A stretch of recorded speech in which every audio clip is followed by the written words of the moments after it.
and it becomes a big issue. Second is occupation and economic circumstances. Whatever job one is doing, it affects his or her consumption pattern. If a person is in a particular occupation, he or she will be having a natural knowledge and interest towards that occupation, and all the products and services connected to that occupation will have a strong potential of being consumed by that person or that type of persons. Then there is something called economic circumstances, which in Hindi we call it as Arthik Sthiti. Economic circumstances play a very important role in a person's life. As we all know, economics is the subject which has given birth to all the subjects of business management and commerce. So we have to believe in one thing, that economic situation of an individual, economic circumstances of a person can never be ignored. However, there is a interesting development in the last almost 2 decades in our country, that economic circumstances have improved courtesy so many extra facilities available. What I'm trying to say is, earlier, say 2 decades back, if one has to go to buy a house or a car or something, he or she has to wait for some point of time to acquire a particular amount and level of money, and then he or she can afford to buy a car or a house.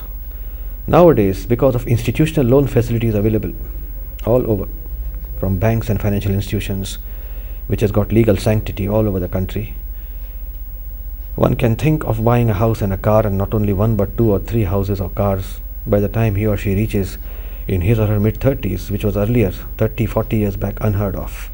Loans were there earlier, but those were not institutionalized. Those were in a very, very private form, and people were exploited when they took those loans. Now, the home loan industry, the car loan industry, personal loan industry is very well organized, and there are lots and lots of players in this direction. So the economic circumstances will just not affect your decision to buy or not to buy a brand. All you have to take a decision is to take a loan, ensure that you are able to pay it over a period of time. So all the types of products and services in this world, from as big as a house to a car to anything that is being promoted and marketed, is having a strong possibility of being promoted successfully because of the loan factor attached to them. It also depends upon how many people are interested in creating a separate fund which they call as savings, and a separate fund which they call as money to be spent. How many people are interested in saving and preserving for future, and how many people are always interested in spending because they believe in spending will bring more money to them. Companies have to find out what is the disposable income within different segments of people, within different class of people, how to target them and convince them that saving is not right and spending is right, or if they have to spend, on what they should spend. Companies need to do a study on that. Then there is something called as personality and self-concept.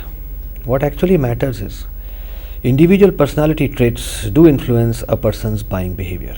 Personality implies a set of distinguishing human psychological traits leading to relatively consistent and enduring responses to environment. All of us are psychological people, and all of us have got psychological traits. Through our development, since we are born, we have those traits either continuously with us, or they keep on getting modified from time to time. These traits are self-confidence, dominance, autonomy, deference, sociability, defensiveness, adaptability, etc., etc. All of us may not be having all these traits in us, but all of us are having some or the other traits in us. The question is, how can a company come to know smartly what type of products and services are connected with these traits, and how can a company try to communicate to us in a manner that all these traits and their delivery makes their product or service marketable. It also sees and it also feels that all of us are a complex personality. What we are, we are. What we look at ourselves is one thing. What we like to look at ourselves is another thing. Then third is what we feel that others think about us, and then actually what we want to become. So there are multiple concepts within which we are always floating in our life, and each and every concept generates some or the other demand in us for certain products and services, and here comes the strong marketing opportunity for all the companies which are there to promote these products and services. It all depends upon how smartly and how organized in an organized manner a company can get this study done and target us as consumers through personality and self-concept. Then there is something called as lifestyle and values. Lifestyle expresses a person's pattern of living in this world through his or her activities, interests, and opinions. Lifestyles keep on developing from time to time. Marketers keep on searching for relationships between their products and lifestyles. Realities make people lead particular lifestyles. Basically, the question is, all of us have got our activity areas, our interests, and all of us have got some or the other opinions which we like to share with others. All this become and form a part of our lifestyle. Over and above that, our realities in which we live, the circumstances which we are a part of, make us create our particular lifestyles. Some of us at times may be having less money, some of us may be having at times less time, some of us may be having less time as well as money at our hands. At these points of time, our constraints dictate as to what we should ignore, what we should defer, and what we should buy to take a decision. Believe me, if this study is conducted properly and systematically on these lines of lifestyle and values, company can significantly arrive at lots of products and services which have got very good markets, which markets are very dynamic, and companies can dynamically chase these markets for their own growth, for their own development. Then there is something called as the buying decision process. When we say buying decision process, what actually it means? It means normally consumers buy a product or service, but before they buy a product or service, they do a lot of search, they do a lot of analysis, they try to arrive at their own decisions. And some of us as a consumer may arrive at a decision as to when is the right time to buy. They may even decide not to buy the product currently. Now, what I will try to highlight here is consumer behavior is not just buying a product or service. The marketer has to actually study the entire process through which a consumer passes in his or her life. Each and every product or service that we find consumers make and promote and bring in front of the consumers through retail outlets, through big retail outlets, is not always bought by the consumers at the same time. Consumers pass through a lot of activities before taking a decision to buy the product, and the consumers even pass through activity of buying the product, and even after buying the product or service, a consumer passes through the stage of being satisfied or dissatisfied, which will affect his or her further decisions to buy or not to buy again, or to say good things or bad things about that product or service to others. So consumers pass through a lot of learning, consumers do a lot of choosing, consumers use a product, and even when they stop using the product, they have a reason to do so. So in this whole process, the consumer passes through 5 stages. The 5 stages are problem recognition. Now when we say problem recognition, it talks about, say for example, a consumer has to buy a car. When does a consumer start thinking of buying a car? The problem can be many in his or her life. He or she may be having a two-wheeler, and now the family is grown up. The entire family cannot travel on a two-wheeler. That is one reason. So they want a bigger vehicle on which all the 4 to 5 members of the family can sit and comfortably go out, because the consumer feels that a four-wheeler is more comfortable than a two-wheeler. That is one of the aspects.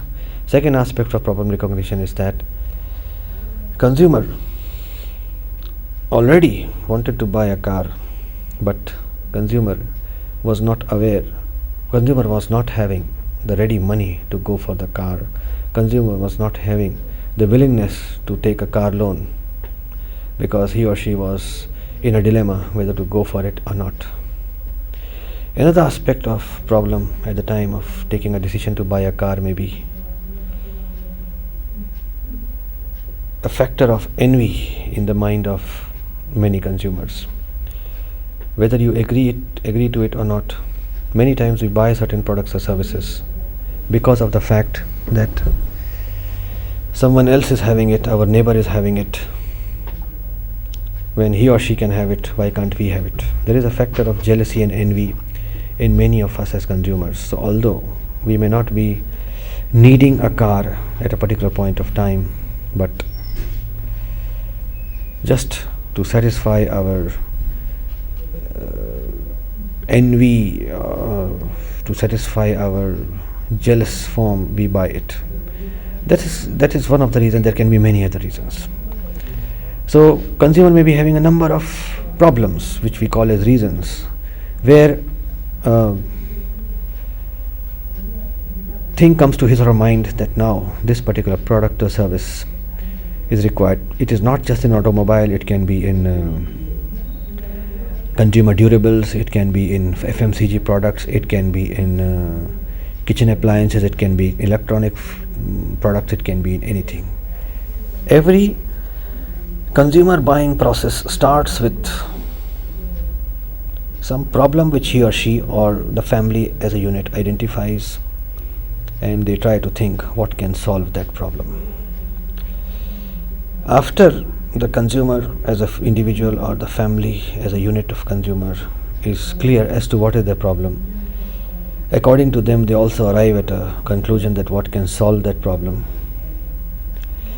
The solution can be a car, the solution can be a television, the solution can be a microwave oven, the solution can be an OTG, the solution can be a refrigerator, the solution can be a furniture, it can be anything. Now comes the second stage of buying decision process, and that is searching for the information about options that are available in the market, in the society, etc. All of us as consumers, when we have realized that this is our need, which needs to be satisfied through this type of product or service, then we go out in the market, physically to the retail outlets, physically to big shopping areas. We also go on the internet to look at various websites. We also go into the various search engines. We also go into the various websites of you can say companies which are only into online trading. They don't manufacture anything, they just acquire it and supply it to the consumers. In other words, we do a lot of search of information about the products which can solve our problem. A very important part of this search includes talking to our own people, our relatives, our friends, who may have used this product or service which a consumer may be interested in having, which he or she may be interested in buying, about which he or she has a doubt, which brand to buy, which brand not to buy, what is the right price, which particular car is having a better mileage, which particular car is having a better you can say interiors, etc., etc., etc., etc. The stage of information search is actually trying to collect information from all the sources, physical, offline, as well as online, including your professional circle, family, friends, etc., etc., etc.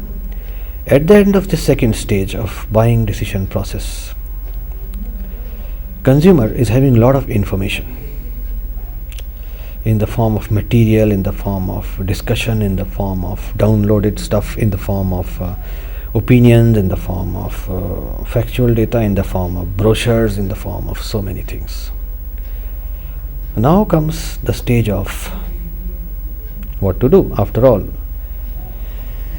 one has to buy one car, one has to buy one set of furniture, one has to buy only one house, one has to buy maybe only one OTG, one has to buy maybe only one refrigerator. A very crucial stage in the consumer's buying decision process is comparing one alternative with the other, which is here in the third stage. It is evaluation of alternatives. It is the most challenging stage because I may be interested in buying a car as a consumer, but I am not an automobile engineer. So even in this stage, consumer tries to talk about deciding which brand to buy and which brand not to buy by consulting someone who is either using that particular brand or is an expert in the subject area which is related to that brand. And when you do this evaluation of alternatives, you are actually trying to evaluate it from various angles. From the angle of price, from the angle of features, from the angle of durability, from the angle of